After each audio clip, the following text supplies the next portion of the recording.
100 years ago, airplanes didn't look like this. Pilots didn't have technology like this.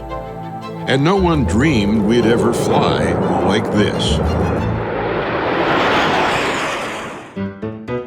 But a century ago, the Curtiss JN-4 biplane was as astonishing to Americans as the most modern planes are to us today. In its time, the Curtiss Jenny, as it was nicknamed, was synonymous with American aviation. Initially employed as a military trainer during World War I, it was the first plane to fly out of Selfridge Field. It was also the first airplane to deliver U.S. mail when scheduled airmail service began. After the war, Army surplus Jennies could be bought for as little as $200, enabling private citizens to take to the skies as never before. The word barnstorming was coined to describe flying circuses that became all the rage in the Roaring '20s. Farms often doubled as staging areas for these impromptu air shows, where, without aviation regulations, bold pilots showcased their skills and dazzled crowds by executing barrel rolls, loops, and other awe-inspiring aerobatics.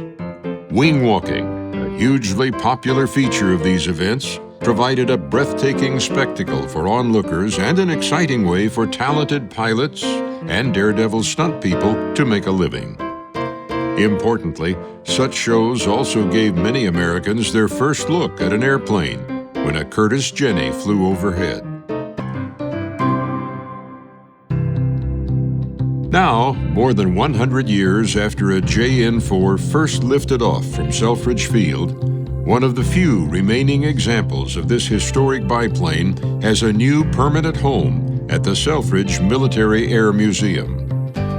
Here, with the generous support of Freestar Financial Credit Union, a team of dedicated experts is lovingly and painstakingly restoring this iconic two-seat U.S.-built aircraft. Once the restoration is complete, the Jenny will be housed in the museum's Aviation Education Center, where it's sure to capture the imagination of students, the general public, historians, and military and aviation enthusiasts. Tours and lectures will be available, and educational opportunities will support STEAM, the science, technology, engineering, arts, and math learning platform. For more than 25 years, we've been invested in preserving aviation history, and the Curtiss JN-4 biplane is a significant acquisition for the museum. We look forward to sharing it and so much more with you through our many displays and air park featuring more than 24 aircraft and military vehicles. Visit selfridgeairmuseum.org to learn more.